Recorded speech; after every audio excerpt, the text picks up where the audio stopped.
नमस्कार, मैं प्रियंका स्वागत करती हूँ आप सभी का यूएई खबर में। चलिए शुरू करते हैं आज की ताज़ा बुलेटिन, लेकिन उससे पहले आप हमारे चैनल को सब्सक्राइब कर लें ताकि दिन भर की पूरी अपडेट आपको एक साथ एक ही वीडियो में सबसे पहले मिल जाए। चलिए नजर डालते हैं आज के हेडलाइंस पर।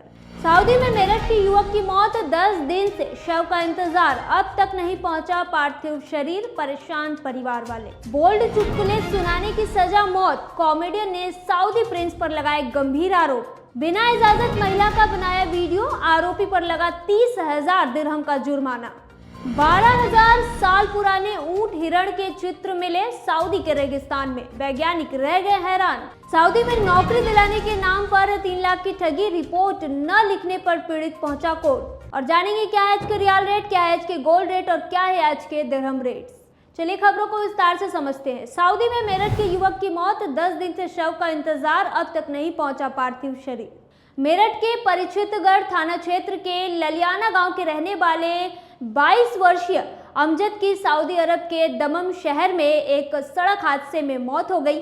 ये दुखद घटना 24 सितंबर की रात हुई है। बता दें कि 10 दिन बीतने के बाद भी अमजद का पार्थिव शरीर भारत नहीं पहुंच पाया है, जिससे परिवार और गांव में गहरी चिंता और गम का माहौल है। बताया गया है कि अमजद करीब 18 महीने पहले परिवार की आर्थिक हालत सुधारने के लिए सऊदी गए थे, जहां वह ड्राइवर की नौकरी कर रहे थे। हादसे की रात अमजद की गाड़ी दमम फ्लाईओवर पर अनियंत्रित होकर नीचे गिर गई, जिससे उनकी मौके पर ही मौत हो गई। अमजद के परिवारजन लगातार अधिकारियों और दूतावास से संपर्क कर रहे हैं, बता दें कि ताकि जल्द से जल्द शव को भारत लाया जा सके। गांव वाले भी इस पूरे घटनाक्रम को लेकर बहुत दुखी हैं और सरकार से मदद की उम्मीद लगाए बैठे हैं।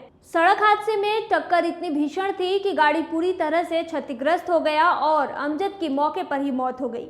आपको बता दें कि अमजद मौलाना जब्बार के बेटे थे और 4 भाइयों में तीसरे नंबर पर थे। उनके बड़े भाई बाबर और ओसामा हैं, जबकि छोटा भाई असजद है। और आपको बता दें कि अमजद की मौत की खबर से परिवार वालों में गम का माहौल है। परिजनों के अनुसार अमजद का भारत वापसी का टिकट 5 अक्टूबर के लिए बुक था।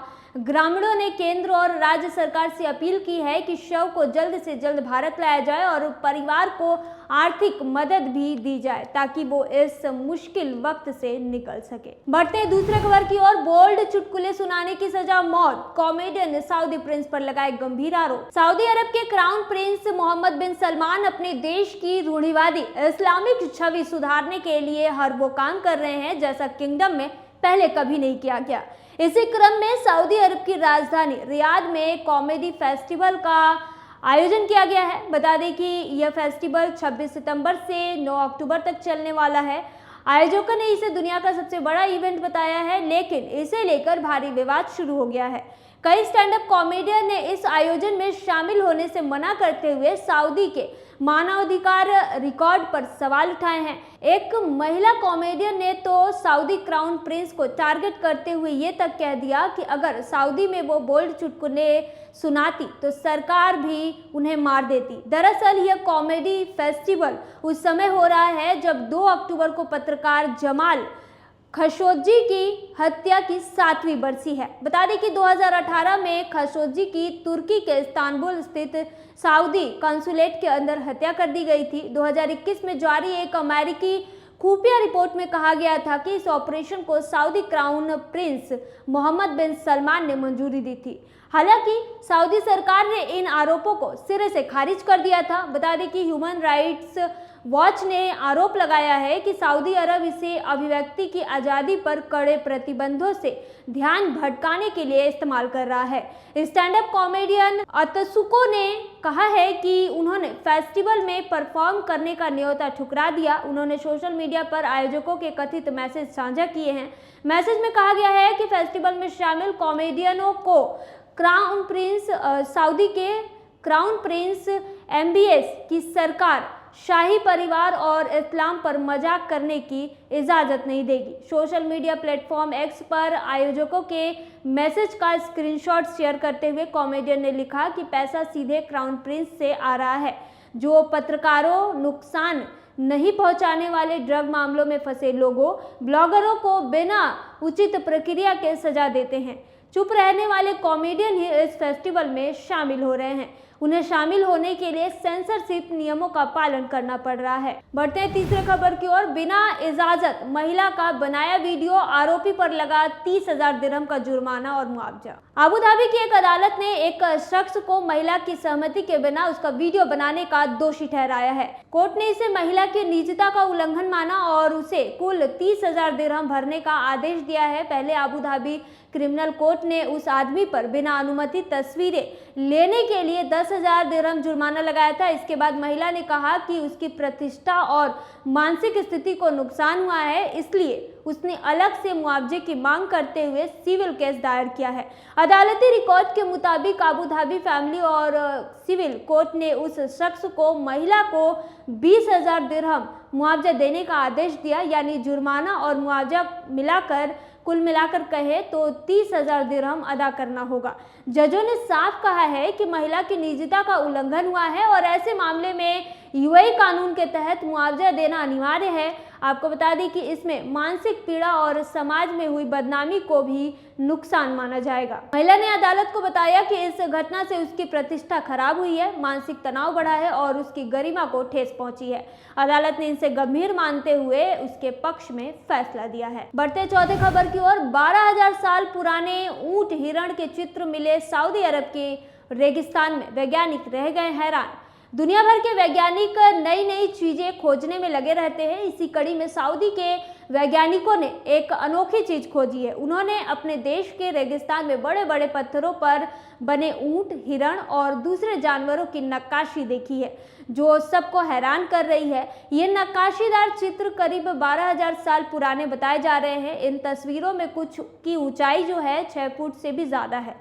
सबसे खास बात जो है वो ये है कि ये चित्र चट्टानों की संकरी सतह पर बनाए गए हैं, जहां कलाकार खुद अपनी बनाई हुई कला को पीछे हटकर आराम से देख भी नहीं पाते थे। आपको बता दें कि इस खोज से साफ होता है कि उस जमाने में भी लोग अपने आसपास की दुनिया को बड़ी खूबसूरती से अपने कामों में उतारते थे। जर्मनी के पुरातत्व विशेषज्ञ मारिया ने सऊदी अरब के रेगिस्तान में मिले 12,000 साल पुराने ऊंट, हिरण और दूसरे जानवरों की नक्काशी पर कहा है कि एक ही पत्थर पर इतने बारीक और खूबसूरत चित्र बनाना कोई आसान काम नहीं था। ये असाधारण हुनर दिखाता है। इन जानवरों के चित्रों और खुदाई में मिले औजारों से ये बात भी पता चलती है कि लोग इस इलाके में वैज्ञानिकों के अनुमान से करीब 2000 साल पहले से रह रहे थे। आपको बता दें कि लेकिन अभी तक इस बात का खुलासा नहीं हो पाया है, ये बात साफ नहीं हो पाया है कि इतनी सूखी और मुश्किल जगह पर वो लोग बिना पानी और खाना के कैसे रहते थे, यानी पानी और खाना कैसे जुटाते थे। बढ़ते हैं पांचवी खबर की ओर। सऊदी में नौकरी दिलाने के नाम पर 3 लाख की ठगी, रिपोर्ट न लिखने पर पीड़ित पहुंचा कोर्ट। उत्तर प्रदेश के बहराइच के हसना मुलई गांव के रहने वाले शाहिद अली ने एक बड़ी धोखाधड़ी का मामला सामने लाया है। उनका कहना है कि सऊदी अरब में नौकरी दिलाने का झांसा देकर उनसे और उनके कुछ साथियों से करीब 3 लाख रुपए ठग लिए गए। जब पुलिस ने उनकी शिकायत पर ध्यान नहीं दिया तो आखिरकार उन्होंने कोर्ट का दरवाजा खटखटाया। शाहिद अली ने कोर्ट में बताया कि दिल्ली के रहने वाले 2 सगे भाई मोहम्मद हसीन और अनम राजुद्दीन गांव-गांव घूमकर लोगों को सऊदी में नौकरी दिलाने का झांसा दे रहे थे। उन्होंने लोगों से कहा कि वीज़ा और टिकट के लिए कुल 80,000 रुपये लगेंगे, जिसमें से 60,000 रुपये पहले देने होंगे और बाकी 20,000 वीज़ा और टिकट मिलने के बाद। शाहिद का आरोप है कि इन दोनों ने कई लोगों से पैसे लिए हैं, लेकिन बाद में जो वीज़ा और टिकट भेजे गए वो फर्जी निकला। इस ठगी से परेशान होकर शाहिद ने पहले थाने में शिकायत की, लेकिन जब कोई सुनवाई नहीं हुई तो कोर्ट जाना पड़ा। पीड़ित शाहिद अली का कहना है कि उसने अपने साथियों शिवम पाल, शहजाद अली और इमरान और मिराज अहमद के साथ मिलकर उन दोनों आरोपियों को अलग अलग किस्तों में करीब 3 लाख रुपए दिए थे। आपको बता दें कि ये पैसे कुछ नगद में और कुछ ऑनलाइन ट्रांसफर किए गए थे। पैसे लेने के बाद आरोपियों ने कुरियर से वीज़ा और टिकट तो भेज दिए, लेकिन जब उनकी जांच करवाई गई तो पता चला कि सारे दस्तावेज फर्जी हैं। इसके बाद सभी को समझ आया कि उनके साथ बहुत बड़ा धोखा हुआ है। वही थाने के प्रभारी निरीक्षक ब्रिजेंद्र कुमार ने बताया है कि इस मामले में केस दर्ज कर लिया गया है और इस मामले की फिलहाल गहनता से जांच की जा रही है। और जानेंगे क्या है आज के रियाल रेट। आज एक सऊदी रियाल में 23.66 रुपया है, जो पिछले दिन 23.64 था। वही एक सऊदी रियाल में 37.87 नेपाली रुपये, जो पिछले दिन 37.82 नेपाली रुपये था। वहीं एक सऊदी रियाल में 32.45 बांग्लादेशी टका है, जो पिछले दिन 32.43 बांग्लादेशी टका था। वहीं एक सऊदी रियाल में 74.99 पाकिस्तानी करेंसी है, जो पिछले दिन 75.00 पाकिस्तानी करेंसी था। वहीं एक सऊदी रियाल में 23.67 भूटानी करेंसी है, जो पिछले दिन 23.64 भूटानी करेंसी था। और जानेंगे क्या है आज के गोल्ड रेट। वहीं में आज 18 कैरेट सोने का दाम 352.75 दिरहम है, जो पिछले दिन 353.50 दिरहम था। यानी कि आज की गोल्ड रेट 18 कैरेट की भारतीय मुद्रा में 8,524 के हैं। वहीं 22 कैरेट गोल्ड का दाम 429 दिरहम प्रति ग्राम है, जो भारतीय मुद्रा में 10,366 के होते हैं, जो कि पिछले दिन 432 दिरहम प्रति ग्राम था।